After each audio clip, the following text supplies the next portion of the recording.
पटेल का विवाह थोड़ा जल्दी उम्र में हुआ, जैसा कि उस दौर में होता था, सबका ही होता था, तो उनका भी हो गया था। बहुत जिक्र नहीं मिलता, लेकिन ऐसा माना जाता है कि वो अपनी पत्नी से बहुत प्रेम करते थे, सम्मान भी करते थे। उनकी पत्नी को तबीयत खराब हुई, कुछ इन्फेक्शन हुआ, मुंबई लेके गए 1908 में।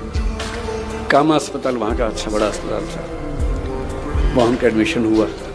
डॉक्टर ने कहा कुछ दिन दवाइयाँ देंगे, ठीक हो जाएंगी तो सर्जरी करनी पड़ सकती है, लेकिन कुछ दिन दवाइयों पे चलेगा। दवाइयाँ होने लगी, कुछ ठीक होने लगी। इतने में आनंद से एक जानकारी आई कि उनका एक परिचित, उसके ऊपर सरकार ने हत्या का मुकदमा लगा दिया है। और उसने कहा कि आप, क्योंकि पटेल इंग्लैंड से पढ़ के आए बैरिस्टर थे, तो मजाक तो था नहीं, उनकी तूती बोलती थी अपनी वकालत में।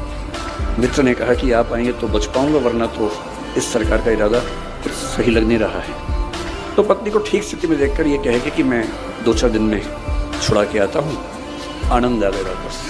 संयोग से उसके 2 दिन के बाद डॉक्टर्स ने पाया कि आज स्थितियाँ ठीक हैं, सारे जो पैरामीटर से ठीक हैं, आज ही सर्जरी करना ठीक रहेगा। तो सर्जरी कर दी, उनकी एब्सेंस में कर दी, और शाम को तार भेजा कि ऑपरेशन हो गया है, आपकी पत्नी ठीक है। तो इनको भी सुकून था। अगले दिन भी कोर्ट में तारीख लगी हुई थी उस मुवक्किल को बचाने की। अगले दिन ये अदालत में केस लड़ रहे हैं, अपने मुवक्किल को बचाने का प्रयास कर रहे हैं। और ठीक उस समय उनकी पत्नी की तबीयत अचानक बिगड़ी और देहांत हो गया, मृत्यु हो गई। 33-34 की उम्र थी उस समय सरदार पटेल की, उतनी सी उम्र में उनकी पत्नी की मृत्यु हो गई। वहाँ से तार हुआ, तार पहुँचा और ये अदालत में केस लड़ ही रहे हैं। और एक परिचित ने आके उनके हाथ में तार थमा दिया, और उस समय वो अपने दोस्त को बचाने के लिए दूसरे पक्ष के गवाह का क्रॉस एग्जामिनेशन कर रहे हैं। तार पढ़ा, तार में लिखा है कि आपकी पत्नी की मृत्यु हो गई है। लगभग वही स्थिति है। ऐसे में कौन काम करना चाहेगा? कोई भी ये चाहेगा कि फिलहाल मैं यहाँ से जाऊं, दुख अपना कम करूं, परिवार के साथ बैठूं।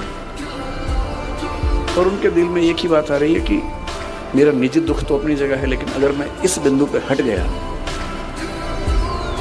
तो वो तो चली गई, ऐसा ना हो कि ये भी चला जाए। और 1-2 मिनट का अंतराल, मन ही मन में अपने आप से बातचीत, तार को मोड़ के जेब में रखा, जिरह की, दोस्त को बचाया। और कार्यवाही खत्म होने के बाद दोस्त ने पूछा क्या तार आया था, और तब पहली बार किसी को पता लगा कितनी बड़ी बात हो गई।